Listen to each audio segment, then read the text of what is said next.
எல்லாருக்கும் வணக்கங்க. இன்னைக்கு நம்ம ஈரோடு அம்மாச்சி சமையல் கிச்சன்ல என்ன பண்ண போறோம் அப்படின்னு பாத்தீங்கன்னா, நம்ம வந்து பச்சை பாசி பயிரை வச்சுட்டு நம்ம நல்ல பச்சை அரிசி எல்லாம் போட்டு நல்ல சாஃப்டான சூப்பரான ஹெல்த்தியான இட்லி நம்ம எப்படி செய்யலாம்னு பார்ப்போம். இதை எப்படி ஊற்றலாம் அப்படின்னு பார்ப்போம். நம்மளோட சேனலில் சப்ஸ்கிரைப் பண்ணாதவங்க சப்ஸ்கிரைப் பண்ணிக்கோங்க. சமையல் குறிப்புகள்லாம் உடனே உங்களுக்கு வேணும்னு நினச்சிங்கன்னா பக்கத்தில் இருக்க பெல் பட்டனை அழுத்தி வச்சுக்கோங்க. அப்படியே ஃபேஸ்புக், இன்ஸ்டாகிராம், ஷேர் சேட்டை ஃபாலோ பண்ண மறந்துடாதீங்க. 200 கிராம் அளவுக்கு நம்ம என்ன பண்ணியிருக்கோம், பச்சை பாசி பயிர் எடுத்திருக்கோம். 200 கிராம் அளவுக்கு பச்சரிசி எடுத்திருக்கோம். உங்களுக்கு பச்சரிசி வேண்டான்னா நீங்கள் புழுங்கரிசியும் போட்டுக்கலாம்.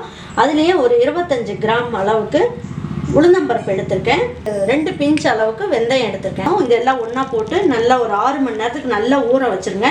ஊற வச்சுட்டு இந்த அளவுக்கு உப்பு போட்டு நல்லா மிக்சியில் போட்டு நல்லா மிக்சிலேயே நீங்கள் அரைச்சிக்கலாம். நல்லா நைஸாக ஆயிரும். பாருங்கள், இதை வந்து நல்லா ஊற வச்சு எடுத்து வச்சுருக்கேன்.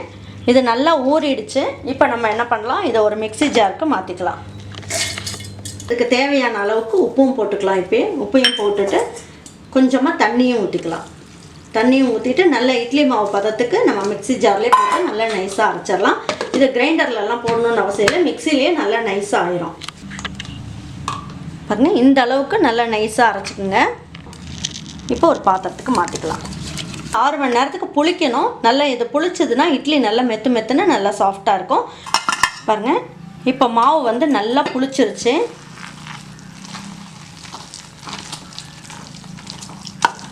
நல்லா இந்த மாதிரி நல்லா புளிச்சிட்டாலே என்ன ஆகும், இட்லி வந்து நல்லா சாஃப்டாக சூப்பராக இருக்கும். பாருங்கள், இந்த பக்குவத்துக்கு இருக்குது. இட்லி மாவுலாம் சாதாரணமாக நம்ம எந்த மாதிரி ஊற்றுவோமோ அந்த பக்குவத்தில் இருக்குது. இப்போ நம்ம இதை எடுத்து வச்சு இட்லி ஊற்றிடலாம். இட்லி துணியை போட்டு ஊற்றுறவங்க நீங்கள் என்ன பண்ணுங்கள், இந்த மாதிரி கொதிக்கிற தண்ணியில் இந்த துணியை ஒரு வாட்டி போட்டு 1 நிமிஷம் வந்து நல்லா போட்டு முக்கிட்டு நல்லா புழிஞ்சிருங்க. புழிஞ்சதுக்கப்புறமா நீங்கள் என்ன பண்ணலாம், இட்லி ஊற்றலாம். இட்லி ஊற்றுனீங்கன்னா இந்த துணியில் இருக்க கிருமியெல்லாம் செத்துரும்.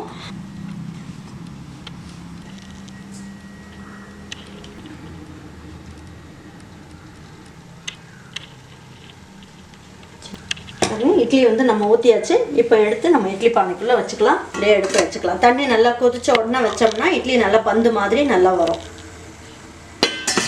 இப்போ தட்டை வச்சு மூடி வச்சிடலாம். ஒரு 10 நிமிஷம் இது நல்லா வேகட்டும். வெந்ததுக்கப்புறம் எப்படி இருக்குன்னு பார்ப்போம். இட்லி நல்லா வெந்துருச்சான்னு பார்க்கலாம். சூப்பராக நல்லா வெந்துருச்சு. இப்போ நம்ம ஸ்டவ் ஆஃப் பண்ணியாச்சு. இப்போ இதில் கொஞ்சமாக தண்ணி தெளிச்சுக்கலாம். இந்த இட்லி எடுத்துடலாம்.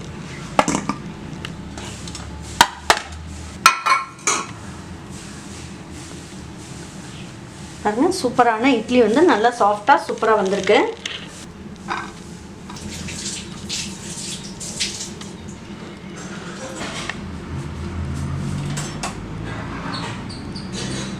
பாருங்க, இந்த இட்லிக்கு பார்த்தீங்கன்னா இந்த மாதிரி ஒரு கார சட்னியும் இந்த மாதிரி ஒரு தேங்காய் சட்னி நல்ல தண்ணியாக அரைச்சி வச்சுட்டு நம்ம தொட்டு சாப்பிடும் போது ரொம்ப நல்லாயிருக்கும். உங்கள் வீட்டில் இருக்கவங்க எல்லாருக்குமே இந்த மாதிரி ஒரு இட்லியை நீங்கள் செஞ்சு கொடுங்க. செஞ்சு கொடுத்துட்டு அவங்களுக்கும் உங்களுக்கு எல்லாருக்குமே பிடிச்சிருந்தது அப்படின்னா லைக் பண்ணுங்கள், ஷேர் பண்ணுங்கள், சப்ஸ்கிரைப் பண்ணுங்கள், மறந்துடாமல் கமெண்ட்ஸ் பண்ணுங்கள். தேங்க்யூ ஃபார் வாட்சிங் ஈரோடு அம்மாச்சி சமையல். தேங்க்யூ.